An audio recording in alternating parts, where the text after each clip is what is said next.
చేస్తున్నది ఒకసారి మా అక్క ఎవరు మళ్ళీ మా అక్క అంటే ఎవరు అనుకోండి, మా సీతక్క అండి, గౌరవ మంత్రి గారు. నేను వాళ్ళ తమ్ముడినండి.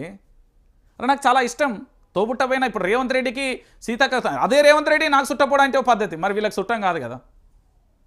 అయినా నేను చెప్తున్నా, మా అక్క గురించి చెప్పాలి. మా అక్క చాలా మంచిది. ములుగు నియోజకవర్గ అభివృద్ధి ప్రదాత. తచ్చని మట్టి కూడా ఇప్పటివరకు వేయలే, అందుకే చెప్తున్నా. దాంతోపాటుగా అక్క ఏం చెప్తానంటే వార్నింగ్ ఇచ్చింది నిన్న. వీళ్ళలో ఈ ఎంప్లాయీస్ నాకు ఫోన్ చేసి కొందరు, ఉద్యోగాలు ఊడతాయి, కొత్త వారితో భర్తీ చేస్తాం. సిఆర్టీలకు సీతక్క వార్నింగ్. 19 రోజులుగా టీచర్ల సమ్మె, చర్చల టైంలో బెదిరింపులు, ఉద్యోగులకు భద్రత కల్పించేదాకా ఉద్యమం తేల్చి చెప్పిన సిఆర్టీ సంఘం 3 నెలలుగా మళ్ళీ సమ్మె చేస్తామని స్పష్టీకరణ. బెదిరించిందట పాపం. వాళ్ళ ఉద్యోగులు ఫోన్ చేసిళ్ళు, అన్న సీతక్క దగ్గరికి చర్చల పేరుతో మమ్మల్ని పిలిచిందన్న, పిలిచిన తర్వాత గిట్ల బెదిరించిందన్న అని చెప్పిళ్ళు. బెదిరించిన తర్వాత పూర్తిగా జరిగిన విషయం ఏంటి అంటే, వాళ్ళు ఎప్పుడు ఏమంటారంటే, ఈ తెలంగాణలో రంజిత్ అనేటైన ఒక ఆయన ఉన్నాడా, ఆయన మాకున్నాడు అండా అని చెప్పి. ములుగు నియోజకవర్గం నా పక్క నియోజకవర్గం ఇట్లా కూ అంటే వినబడుతుంది. నేను చెప్తున్నా కదా, ఆ నియోజకవర్గ అభివృద్ధి గిరిజన బిడ్డ అని చెప్తుంది కదా. ఎంతమంది గిరిజనుల అభివృద్ధి చేసిందండి ఆ నియోజకవర్గంలో. నేను ఏం చెప్తున్నా అక్క అంటే, నువ్వు పరిపాలన చేయొచ్చు, ఇతర రాష్ట్రాలలో కాంట్రాక్ట్లు ఇవ్వచ్చు, మాకు సంబంధం లేదు. కానీ మీ నియోజకవర్గంలో ఉన్న వ్యక్తులకు స్వేచ్ఛ ఇవ్వు, వాళ్ళకు పూర్తి స్థాయిలో భద్రత ఇవ్వు, వాళ్ళను బాగు చేయి, వాళ్ళని సూపర్గా చేయి. ములుగు నియోజకవర్గం అంటే తెలంగాణలో మరో సిద్దిపేట తర్వాత అని చూపెట్టక్క. అప్పుడు నేనే చెప్తే ఇట్లా సెల్యూట్ అని. కానీ బెదిరియకు బాన్సన్. ఏమున్నదక్క, ఇంట్లో నలుగురు, ఓ భార్య 2 పిల్లలు, అయితే వాళ్ళ అయ్య ఉంటే 4-5 కోసం పొట్టకూటి కోసం పనిచేసే ఉద్యోగాలక్క. పేద మధ్యతరగతి అట్టడుగు వర్గాలకు సంబంధించిన జీవితాలక్క. వాళ్ళతో పెట్టుకుంటారు ఎందుకక్క? వాళ్ళని బెదిరిస్తే ఏమవుతుందక్క? ఏముంటుందక్క వాళ్ళతో? సీతక్క, ఓ అక్క విన్నావా అక్క? బాధ వినక్క, బాధక్క వాళ్ళది.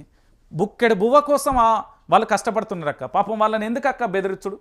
బెదిరియకు బాంచను. వాళ్ళ టీచర్లు ఈ తెలంగాణ రాష్ట్రానికి నేటి బాలలే రేపటి భావి భారత పౌరులు అంటారు కదా. గొప్ప గొప్ప వ్యక్తులను తీర్చిదిద్దే వాళ్ళక్క. అనవసరంగా వాళ్ళని ఏమనకక్క బాంచను, దండం పెడతా. ఏమనకు, నీకు అధికారం ఉంది కదా అనుకుంటున్నావు. అధికారం ఎన్ని రోజులక్క? మహా అంటే ఇంకా మీ ప్రభుత్వం ఇది 2025, 26, 27, 28 జమిలీ ఎన్నికలు వస్తే ఇంకొక సంవత్సరం అయిపోయి. ఆ తర్వాత 2028 ఎవరిది? ఇట్లా మీ ఇష్టం తిప్పి తొడగొచ్చి చెప్పచ్చు. ఎవరిది? మాదే వస్తుంది. అంటే మా ప్రజల ప్రభుత్వం అవుతుంది. అదే ఏ పార్టీ అయినా. అప్పుడు ఎట్లుంటుంది? మొత్తం ఆర్టీఐఎస్డే. ఇప్పటికీ స్టార్ట్ చేస్తా, కొద్దిగా టైం కావాలి నాకు. ఎందుకంటే ఇప్పటికీ కొంచెం మా వ్యవస్థ బాగాలేదు, అంత సెట్ అయినాక చేసుడే.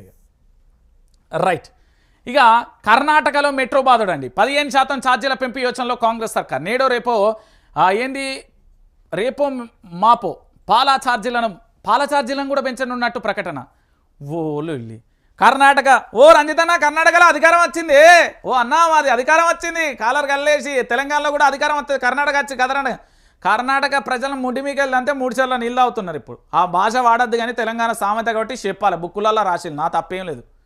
ఆ భాషకు సంబంధించి అక్కడ బస్సు ఛార్జీలను పెంచిళ్ళు అన్ని ఇట్లా ఆగం ఉన్నది. కర్ణాటకలో కాంగ్రెస్ అడ్డగోలు హామీలు ఇచ్చింది, చేయలేకపోయింది. రేపు తెలంగాణలో మార్చి తర్వాత ఒక బ్రహ్మాండం బద్దలయ్యే విషయం మీకు వస్తుంది. చూడురి, వెయిట్ అండ్ సీ.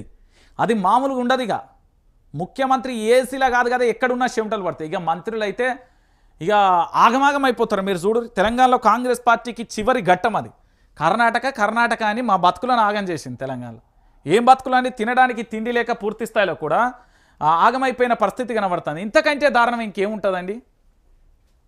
ఇంతకంటే దారుణంగా ఉంటుందా? ఇక దూరంతో పెరిగిన భారం 4,000 కోట్లట. 7,300 కోట్లను అంచనాగా పెంచి నగరానికి నీళ్ళట. వ్యాపోస్ పేరిట కాంగ్రెస్ సర్కార్ అసంబద్ధ వాదనలు. మల్లన్న సాగర్ నుంచి ఎత్తిపోయడంతో నష్టమే, కాస్ట్ బెనిఫిట్ రేషియోను విస్మరిస్తున్న పాలకులు, ఈ ప్రతిపాదనను సమర్థించలేకపోతున్న ఇంజనీర్లు. కొండపోచమ్మన నుంచైతే 65 టీఎంసీలు, 1000 కోట్లతో 10 టీఎంసీలకు కేసీఆర్ ప్లాన్ అంటూ కూడా చెప్పిన పరిస్థితి కనబడుతుంది. దూరంతో పెరిగిన భారం 4,000 కోట్లట. ఏదో ఉంటుంది, ఉన్నవ్వ తిననియది, లేనవ్వ అన్నట్టుగా అయిపోయింది తెలంగాణ. బుక్కడి బువ్వ కూడా తిననియరా? అసలు మీకు చేయొస్తుందా?